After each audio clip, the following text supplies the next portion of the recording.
Hello everyone. तो आज एक और न्यू टर्म्स पढ़ते हैं। तो आज हम पढ़ेंगे nominal GDP and real GDP. बहुत बार सुना होगा कि नॉमिनल जीडीपी क्या होता है, रियल जीडीपी क्या होता है। सर्वे और बजट में क्या देखा जाता है, क्या इकोनॉमिक ग्रोथ के लिए नॉमिनल जीडीपी देखना चाहिए या इकोनॉमी किसी भी कंट्री की इकोनॉमी ग्रोथ हो रही है तो रियल जीडीपी देखना चाहिए, क्या है ये देखिए। अगर कभी भी आप ग्राफ देखेंगे स्टूडेंट, तो आप हमेशा पाएंगे कि आपका जो नॉमिनल जीडीपी है उसका क्या होगा as compare to real GDP हमेशा हाई होगा। तो जो नंबर अगर आएंगे, जो नंबर आपको दिखेगा वो नॉमिनल जीडीपी का हमेशा हाईएस्ट दिखेगा as compare to real GDP. तो रियल जीडीपी हमेशा जो नंबर के फॉर्म में आएगा वो लो दिखता है और नॉमिनल जीडीपी देखेंगे हाई। तो अगर रियल ग्रोथ देखना है किसी भी कंट्री को तो रियल जीडीपी देखे या नॉमिनल जीडीपी देखे, तो लास्ट तक बने रहे, इसका आंसर आपको मिल जाएगा। तो चलिए स्टार्ट करते हैं। सबसे पहले हम देखेंगे मीनिंग क्या होता है। तो अब हम जीडीपी, यहाँ पे है सिर्फ जीडीपी आ गया, तो जीडीपी को तो हम पढ़ के आ चुके हैं और आपने नहीं पढ़ा तो उसको देख लीजिए। तो यहाँ पे क्या होगा, जीडीपी मतलब total value of final goods and services, यही हमने पढ़ा था। Market value of final goods and services, यहाँ पे हम ना इंटरमीडिएट देखेंगे ना ही फिनिश देखेंगे, आपको मालूम है। विद इन अ कंट्री और गिवन पीरियड ऑफ टाइम, मतलब कि कंट्री के बाउंड्री में होना चाहिए और एक साल के जो हम देखते हैं 1 फाइनेंशियल ईयर देखते हैं। अब जीडीपी का तो पता है कि क्या हो गया, फाइनल गुड्स एंड सर्विसेज हो गया, with in the geographical boundary हो गया और एक फाइनेंशियल ईयर हो गया। अब नॉमिनल जुड़ गया, तो नॉमिनल मीन्स करंट प्राइस होगा। करंट प्राइस मतलब कि 2023 का देख रहे हैं सिर्फ, तो वो क्या होगा, nominal GDP, right, nominal GDP. तो यहाँ पे एट वेरी इंपॉर्टेंट है, एट करंट मार्केट प्राइस, जो प्रेजेंट चल रहा है एट करंट प्राइस, तो हम उसको बोलेंगे नॉमिनल जीडीपी। वही अगर रियल जीडीपी देखे तो यहाँ पे क्या है, जीडीपी का मतलब आपको पता है कि final goods and services with in the geographical boundary and 1 financial year. यहाँ पे वही चीज़ है, बट यहाँ पे लिखा हुआ है period adjusted for a price change, कुछ नहीं है। मतलब प्राइस क्या होता है, इन्फ्लेशन क्या होती है, महंगाई यहाँ एडजस्टेड होगा, वो कैसे अभी देखते हैं। और यहाँ पे बेस प्राइस लेते हैं, बेस प्राइस, और जिसको कांस्टेंट प्राइस भी बोलते हैं, कैसे और देखते हैं डिटेल में। तो सबसे पहले और डिटेल में देखते हैं nominal GDP. Nominal GDP student वही है, all final goods and services produce with in the geographical border and the current market price. Current very important है, आपसे एग्जाम में डायरेक्ट पूछ सकता है कि करंट मार्केट प्राइस में रियल जीडीपी होता है या नॉमिनल जीडीपी होता है, तो स्टूडेंट नॉमिनल जीडीपी होता है, राइट। नेक्स्ट हम देखेंगे यहाँ पे कि यहाँ पे क्या होता है, यहाँ पे इन्फ्लेशन को एडजस्ट नहीं किया जाता है, मतलब इन्फ्लेशन में लिया जाता है। वो कैसे, एग्जाम्पल से करते हैं। तो मान ले एग्जाम्पल ले लेते हैं, ये 2000 की ले लेते हैं ईयर और ये 2023 के ले लेते हैं। मान ले 2000 में जो प्राइस था, प्राइस इज इक्वल टू क्या था, किसी भी चीज़ का 20, और प्राइस क्या हो गया, ये 30 हो गया। अगर क्वांटिटी देखेंगे इज इक्वल टू क्या हो गया, 30, और क्वांटिटी 2000 में ये भी 30 हो, तो नॉमिनल जीडीपी को मतलब कितनी क्वांटिटी कितने प्राइस पे, इसको मल्टीप्लाई कर देंगे तो आपको जीडीपी आ जाएगा। वो सब अलग होता है कि हम जीडीपी का formula consumption, investment, government expenditure और नेट एक्सपोर्ट देखते हैं, लेकिन nominal GDP P into Q हम देखेंगे तो होता है। अब इनको मल्टीप्लाई कर दे तो क्या निकलेगा, इनको मल्टीप्लाई करते हैं तो ये 600, ओके, और इसको मल्टीप्लाई करते हैं तो 900। अब देखिए कि हमें यहाँ पे क्या शो हो रहा है कि पहले 600 जीडीपी था, अब 900 जीडीपी हो गया, राइट? यही समझ आ रहा है। इट मीन्स हम बोल सकते हैं हमारी जीडीपी की ग्रोथ हुई है, जीडीपी इंक्रीज हुआ है।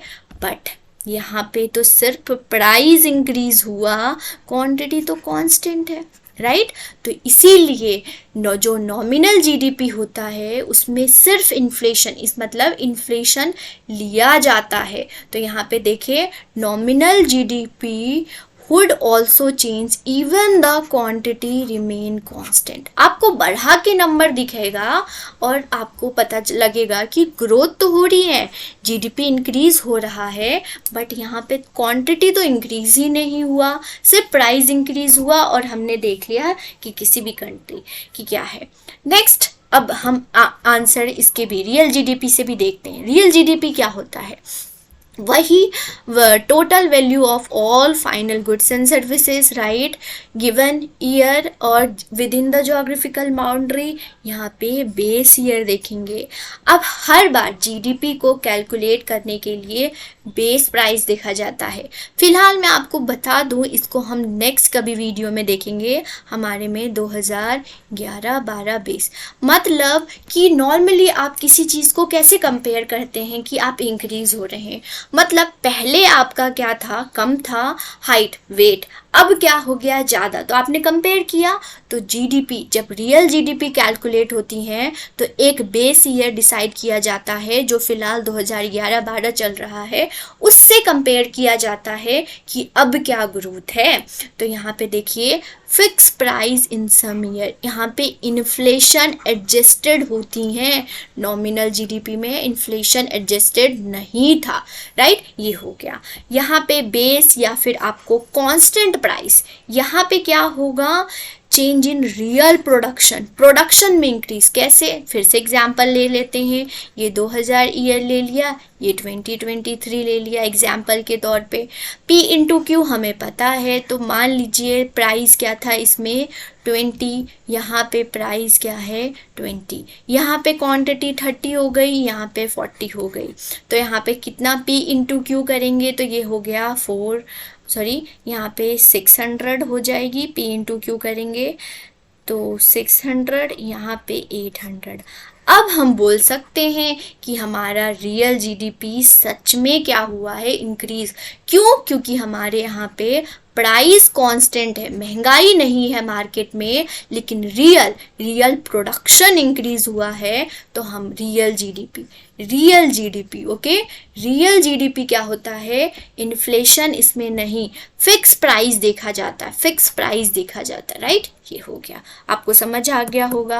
अब आप बहुत बार पूछते हैं मैम कि जीडीपी जो सर्वे या फिर बजट में आता है वो क्या होता है, तो यहाँ पे देखिए ये सर्वे से लिया गया है पिक्चर। तो GDP growth at constant price, समझ गए? तो ये आपका रियल जीडीपी है, ओके, रियल जीडीपी है। और हम देखते हैं एक कंसेप्ट इसी के बेस पे आता है, जीडीपी डिफ्लेटर का फुल फॉर्मूला ये है, नॉमिनल मतलब current price GDP, real constant price GDP into 100। कुछ नहीं, जीडीपी डिफ्लेटर आपको बताता है कितना परसेंटेज जो नॉमिनल जीडीपी है वो क्या है, हायर है, परसेंटेज बताता है, means index of price change of goods and services. Deflator क्या बताता है, प्राइस चेंज, कितना परसेंटेज जो रियल जीडीपी से नॉमिनल जीडीपी इंक्रीज है, ज़्यादा है, राइट? प्राइस चेंज बताता है। नेक्स्ट और अच्छे से हम देख लेते हैं ताकि इससे कोई भी क्वेश्चन आए हम अच्छे से सॉल्व कर पाएंगे। तो चलिए मीनिंग की बात करें तो यहाँ पे nominal GDP is the sum of total economic output produce in a year at current price लिया जाता है। वही real GDP sum total of economic output produce in a year at predetermined base year. Predetermined क्यों? यहाँ पे 2011-12, फिलहाल base year 2011-12। इसको क्यों क्या होता है हम नेक्स्ट वीडियो में देखेंगे। फिर यहाँ पे इन्फ्लेशन का क्या रोल होता है, यहाँ इन्फ्लेशन क्या एडजस्टेड नहीं होता है, यहाँ पे इन्फ्लेशन एडजस्टेड होता है, मतलब प्राइस इंक्रीज नहीं होगा, प्राइस कांस्टेंट होगा, यहाँ पे प्राइस इंक्रीज हो सकता है। और बताती हूँ, एक्सप्रेस ये करंट मार्केट प्राइस, ये बेस मार्केट प्राइस, राइट, आपको समझ आ गया होगा। वैल्यू ऑफ जीडीपी ये क्या होती है, ऑलवेज हाई। फर्स्ट स्लाइड में हमने देखा था कि आपको नॉमिनल जीडीपी हमेशा हाई दिखेगा, तो उसको देख के यह मत समझिएगा कि क्या आपकी जीडीपी की इंक्रीज हो रही है, राइट। यहाँ पे लोअर दिखेगा, कम दिखेगा, बट वो क्या होगा, रियल, क्योंकि प्राइस, महंगाई इसमें नहीं लिया गया है।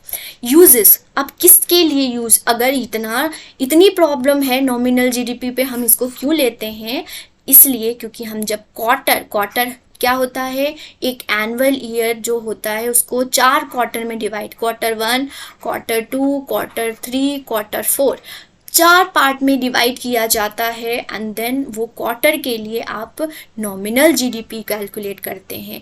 जब आपको कंपेयर करना है किसी कंट्री से, या फिर 2-3 सालों के फाइनेंशियल ईयर खुद की कंट्री में कितना हो रहा है, या फिर आप किसी और कंट्री से कंपेयर करना चाहेंगे, तो तब हम रियल जीडीपी यूज़ करेंगे, राइट। फिर ग्रोथ, अब इकोनॉमिक ग्रोथ क्या दिखाता है, यही क्वेश्चन था हमारा, तो ये है नॉमिनल जीडीपी आपको ग्रोथ नहीं बताता है, ओके। लेकिन अगर किसी भी कंट्री का वेलफेयर, किसी भी कंट्री का गुड इंडिकेटर ग्रोथ देखना चाहेंगे, तो वो होता है रियल जीडीपी। तो अब आपसे पूछते हैं कि रियल जीडीपी देखे किसी कंट्री की ग्रोथ के लिए, तो क्या होगा, वो नॉमिनल जीडीपी होगा या रियल जीडीपी, तो वेलफेयर हो या फिर इकोनॉमिक ग्रोथ हो, वो क्या होगा, real GDP. Thank you, next lecture में नए टॉपिक्स के साथ मिलेंगे। अगर आपको कोई भी टॉपिक समझना चाहिए, प्लीज़ कमेंट सेक्शन में मेंशन करें। Thank you.